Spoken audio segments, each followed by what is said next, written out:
नमस्कार, आप देख रहे हैं एसकेपी लाइव न्यूज। धार के सराफा व्यापारी संघ, वैश्य समाज, अग्रवाल समाज के पदाधिकारी कोतवाली थाने और उसके पश्चात पुलिस अधीक्षक कार्यालय पहुंचे। पुलिस अधीक्षक मयंक अवस्थी के नाम ज्ञापन सौंपा। ज्ञापन में व्यापारियों ने बताया कि चांदी के भाव बढ़ने के कारण ग्राहक झूठी शिकायतें करके व्यापारी को परेशान कर रहे हैं। धार नगर के एक व्यापारी हरिराम अग्रवाल निवासी बनियावाड़ी के द्वारा अपनी जीवन लीला को समाप्त कर लिया गया। सराफा व्यापारी संघ, वैश्य समाज, अग्रवाल समाज ने पुलिस प्रशासन से मांग की कि किसी भी प्रकार के झूठे मुकदमे व्यापारियों पर दर्ज न किए जाए। हरिराम अग्रवाल की मृत्यु के कारणों की निष्पक्ष जांच की जाए। पुलिस अधीक्षक डीआईजी मयंक अवस्थी ने कहा कि ज्ञापन सौंपा गया है। चांदी के भाव बढ़ने के बाद लंबे समय से जिन्होंने अपनी रकम रखी थी, अब उनके द्वारा रकम की मांग की जा रही है। प्रॉपर डॉक्यूमेंटेशन का अभाव को लेकर यह स्थितियां बन रही है। इसको लेकर उन्होंने समस्या बताई है। कोई भी शिकायत प्राप्त होती है तो विधि अनुसार निष्पक्ष संपूर्ण जांच के उपरांत ही कोई कार्रवाई की जाए। भारतीय नागरिक सुरक्षा संहिता के जो प्रावधान है उनका कड़ाई से पालन किया जाए। आपको बता दें कि व्यापारी की आत्महत्या के मामले में पुलिस कप्तान ने कहा कि निष्पक्ष जांच की उन्होंने मांग की है। तत्काल रूप से सीएसपी धार सुजावल जग्गा को जांच सौंपी गई है। देखिए खबर एसकेपी लाइव न्यूज पर। अग्रवाल समाज धार, कल जो हरिराम जी अग्रवाल का दुखद निधन हुआ है, वो किन कारणों से हुआ है, क्या हुआ है, उसके मोबाइल डिटेल, कॉल डिटेल निकाल कर जिला प्रशासन पूरा सहयोग करे और जो उचित कार्रवाई वो कार्रवाई करे। हम ये नहीं कहेंगे कि वो किस कारण से गए हैं जब तक उसकी कॉल डिटेल स्पष्ट क्लियर नहीं होती है, और जिला प्रशासन पूरा सहयोग करे और आगे ऐसा कोई कृत्य व्यापारी नहीं करे, ये सहयोग चाहते हैं। ठीक है, नाम और पद बताइए। योगेश अग्रवाल, अध्यक्ष अग्रवाल समाज धार। लोग ज्ञापन देने के लिए पहुंचे हैं, क्या कुछ मामला है? पहले नाम और पद बता दें। हमारे सराफा व्यापारी जो हैं, हमारे परिवार के सराफा व्यापारी है। हमारा सराफा एक परिवार है, उसके व्यापारी, हमारे जो व्यापारी है, उन्होंने जो लोग झूठी मांगे लेके आ रहे हैं चांदी के भाव बढ़ने से कि 2 किलो चांदी रखी, 4 किलो चांदी रखी, बिक्री होने के बाद भी वो हमसे मांग रहे हैं। उससे वो व्यापारी पिछले 1 महीने से बहुत त्रस्त था, मानसिक रूप से बहुत ज़्यादा त्रस्त था। इस कारण उसने अपनी जीवन लीला समाप्त कर ली है। हम प्रशासन से यही मांग करना है कि कोई भी अगर ग्राहक झूठी रिपोर्ट झूठी कुछ मामला लेके आता है तो आप तुरंत वहाँ न भेजें। वो पुलिस की धमकी देके हमको धमकाता है, हमारे व्यापारियों को धमकाता है। पूरा मामला को समझें और ये जो झूठे जो ग्राहक आ रहे हैं इनको प्रशासन किसी भी प्रकार का संरक्षण न दे। ये मामले की जांच होना चाहिए। और कल का जो मामला हरिराम अग्रवाल के साथ हुआ, उन्होंने जो आत्महत्या की, उसकी पूरी निष्पक्ष जांच हो। प्रशासन से हमें मेरा निवेदन है कि ये वास्तव में ये मामला बहुत गंभीर मामला है, पूरे जिले में चल रहा है। ये शुरुआत है। अगर इस टाइप का अगर आज ही अपन ने नहीं रोका, ये झूठे जो लोग आ रहे हैं इनको आज ही अगर नहीं रोका तो बहुत इस टाइप के बहुत सारे मामले हो जाएंगे। अच्छा, पुलिस प्रशासन से मांग करी थी कि ये जो प्रकरण आ रहे हैं अभी पूरे मध्य प्रदेश में आ रहे हैं, जो हमको जानकारी है, और इस संबंध में हमने प्रदेश स्तर से लेके अपने वकीलों से सलाह लेके और एसपी साहब को, कलेक्टर साहब को भी इसका अवगत कराया था और उन्होंने आश्वासन भी दिया था।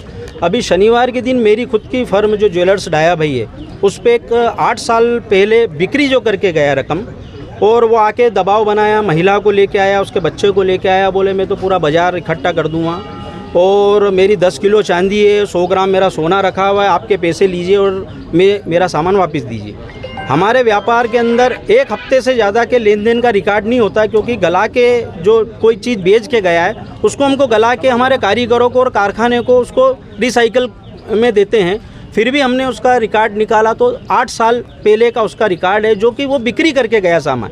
पर अभी जो ये अभियान चल रहा है कि गिरवे का दबाव बनाओ, दुकानदार जो है कुछ भी तोड़ बट्टा कर लेगा, आधा देगा, कुछ भी देगा, इनको दबाव बनाओ, ऐसा उसने दबाव बनाया। जब हमने उसको मना करा तो गाली गलौज पे उतार हुआ। फिर हमने धार थाने पे फ़ोन किया, वहाँ से 2 जवान हमारे लिए थाने से पहुँचाए गए और उसको समझाइश दी कि तुम्हारे पास कोई सबूत हो तो लेके आइए, पर वो कोई सबूत है नहीं उसके पास। और जबरन का दबाव बनाना और महिलाओं को आगे करना ताकि हम अभद्रता, कुछ गर्म शब्द निकल जाए, वीडियो बनाने लग जाते हैं हमारे वो, और ऐसा जो कृत्य कर रहे। तो मैंने थाने पे आवेदन भी दिया है उस संबंध में।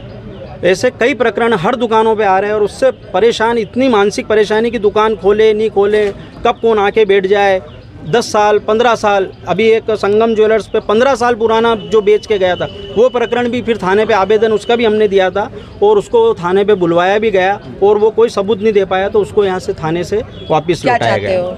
हम ये चाहते हैं कि कोई भी अगर इस टाइप का ग्राहक आए, अभद्रता करे, हम उसको कहते हैं कि आपके पास कोई सबूत हो या तो आप थाने पे जाइए, या ये सिविल का मैटर है तो आप कोर्ट में जाइए। आप ये बेजबरन का जो दबाव बना रहे हैं कि कहाँ से व्यापारी देगा, और हर चीज़ का रिकॉर्ड जो गवर्नमेंट नियम के अंतर्गत भी 5 साल से ऊपर का रिकॉर्ड नहीं रखा जाता है, तो 10 साल 15 साल पुराना रिकॉर्ड और उसका निराकरण हम कैसे करेंगे। और हमारा पुलिस प्रशासन से यही है, धार पुलिस प्रशासन पूरा सहयोग करता है। ऐसे झूठे प्रकरण जो आते हैं उसमें व्यापारी अगर कोई शिकायत लेके आए तो तत्काल प्रभाव से कार्रवाई करके और उसका यही निष्पादन किया जाए और व्यापारी परेशान न हो। ठीक है। मुकेश सोनी, धार नगर सराफा अध्यक्ष।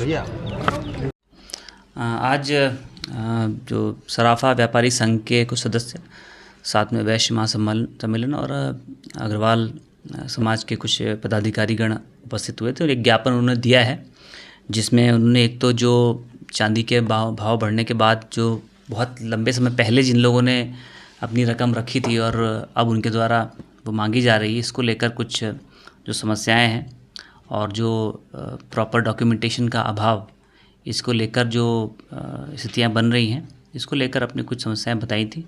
इसको गंभीरता से समझा गया है और सभी जगह ऐसे निर्देश प्रसारित किए जा रहे हैं कि कोई भी इस प्रकार की यदि शिकायत प्राप्त होती है तो उसमें विधि अनुसार और निष्पक्ष और पूर्ण जांच के उपरांत ही कोई कार्रवाई की जाए। इसके साथ ही जो भारतीय नागरिक सुरक्षा संहिता के जो प्रावधान है उनका कड़ाई से पालन किया जाए। इसके अलावा एक जो इनका जो कल एक यहाँ पे दुर्घटना घटित हुई है, जिसमें दुर्भाग्यपूर्ण तरीके से एक हमारे जो व्यापारी हैं उन्होंने आत्महत्या की है, इसको लेकर निष्पक्ष जांच की मांग उनके द्वारा की गई है, जिसमें तत्काल रूप से हमारे CSP धार सुजावल जग्गा जी को वो जांच सौंपी गई है। सूक्ष्मता से जांच की जाएगी और जो भी कारण है, अभी स्पष्ट नहीं है किस कारण से ये कदम उठाया गया उनके द्वारा, लेकिन डिटेल में और सभी तकनीकी साक्ष्यों का अध्ययन करते हुए हम इसकी गहराई तक पहुँचेंगे और उसमें न्यायपूर्ण कार्रवाई करेंगे।